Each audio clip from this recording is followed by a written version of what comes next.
Bonjour à toutes et à tous et bienvenue pour cette nouvelle édition.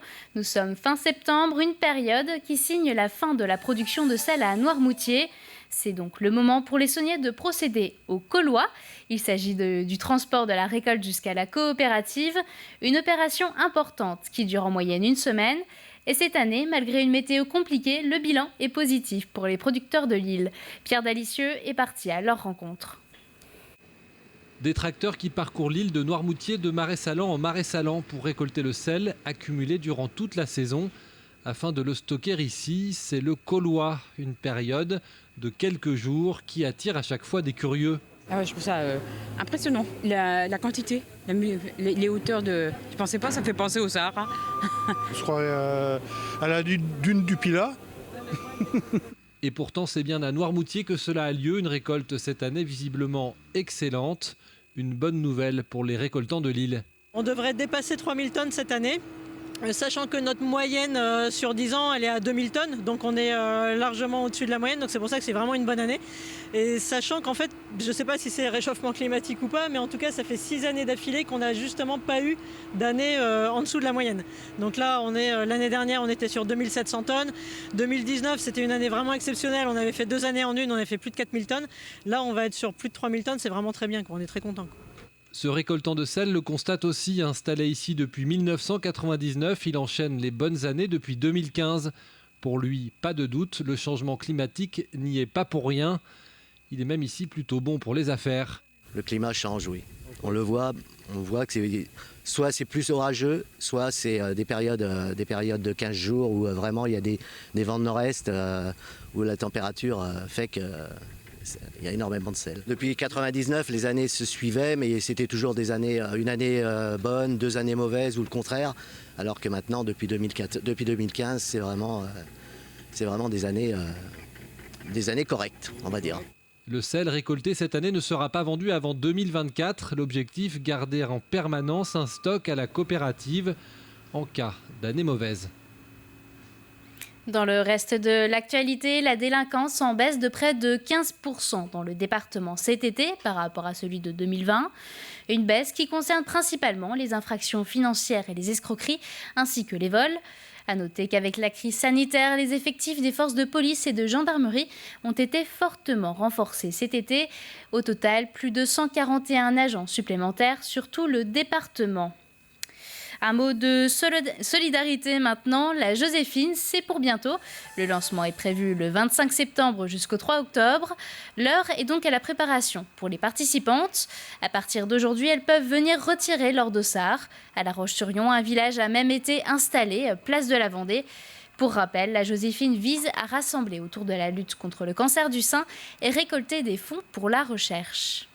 C'est une cause qui me touche de près. J'ai eu beaucoup d'amis touchés par cette maladie, qui est le cancer. Et actuellement, nous avons décidé avec un groupe d'amis de courir, particulièrement pour une amie qui en ce moment traverse une période un peu compliquée, et de courir et de marcher avec elle. Moi, je trouve ça super, une journée comme ça pour penser à tous les malades, à les soutenir, montrer qu'on est là. Donc je trouve ça super, tout ce rose partout, c'est génial. Ça fait un petit rappel chaque année et puis ça fait de l'argent qui va pour faire ces recherches et puis on espère toujours que les choses vont évoluer, qu'on prendra les gens plus tôt, qu'il en mourra moins, donc ça c'est important. Sachez que vous avez jusqu'à demain pour venir retirer votre t-shirt parmi les 100 points de collecte implantés en Vendée. Ouvrons une page environnement. En Europe, chaque année, 60% des déchets plastiques proviendraient des emballages. À Mouilleron-Captif, une enseigne de Drive vient de naître pour réduire la production de ces déchets. La Brouette propose ainsi des produits locaux et bio vendus dans des contenants réutilisables. Une première en Vendée, l'initiative pousse ainsi les consommateurs à mieux manger sans avoir à remplir leurs poubelles. Un drive responsable, c'est l'idée de ce jeune entrepreneur de 32 ans. Le but, faire comme dans la grande distribution, mais avec des produits locaux et sans emballage, ou presque. On a par exemple ici une infusion qui est faite par Anne-Marie du côté de Bournezeau. On va avoir les produits cotonneautés qui sont du côté de Rosé. On va avoir du café qui va être torréfié à côté des Sables d'Olonne. On se met comme objectif le 0 déchet jetable. Alors c'est presque fait, on a encore quelques produits, enfin quelques emballages où on n'est pas encore tip top, mais c'est des sujets sur lesquels on bosse. Pour autant, nos clients, quand ils vont chez eux, ils ne mettent rien dans la poubelle jetable. Le principe est simple, le client commande en ligne, tout est préparé dans l'heure. Les bocaux sont pour une grande partie conditionnés ici, dans cette pièce spécialement conçue pour. Les produits frais, eux, sont stockés dans cette chambre froide. Le client n'a plus qu'à venir chercher ses courses. Et 2 semaines seulement après l'ouverture, certains clients sont déjà conquis. Je trouve que le concept est très bon. C'est difficile aujourd'hui de ne pas faire de déchets quand on va faire les courses au supermarché. Là, au moins, avec Clément, j'ai des produits au prix du supermarché, mais absolument sans déchets, dans des bocaux. Je trouve que c'est très très simple. On n'a pas à venir avec tous nos bocaux dans notre poche. Et puis voilà, non, c'est responsable, c'est local, enfin voilà, moi c'est tout ce que je recherche. Fruits et légumes, fromage, pâtes, ici 400 références de produits, avec l'objectif d'atteindre les 6 ou 700 d'ici la fin de l'année.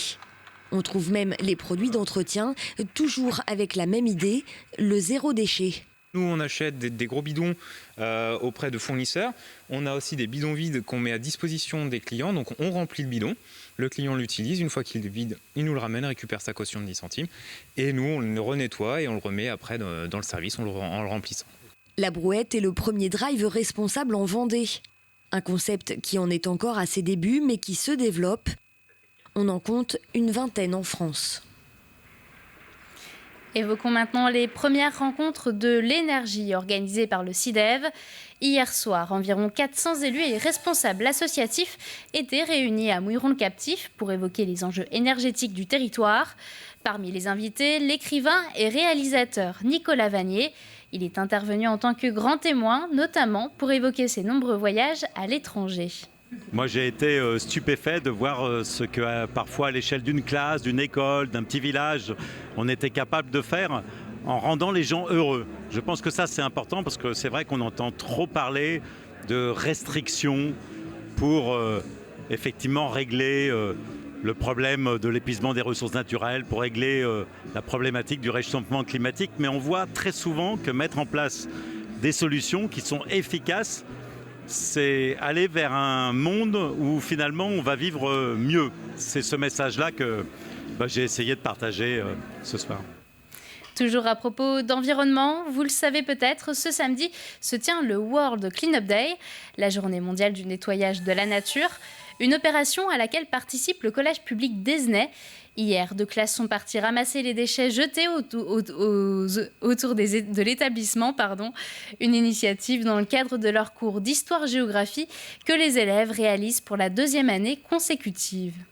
C'est une action qui permet d'entrer dans le programme de géographie et de faire prendre conscience aux élèves de leur environnement, de l'usage qu'ils font de leur environnement.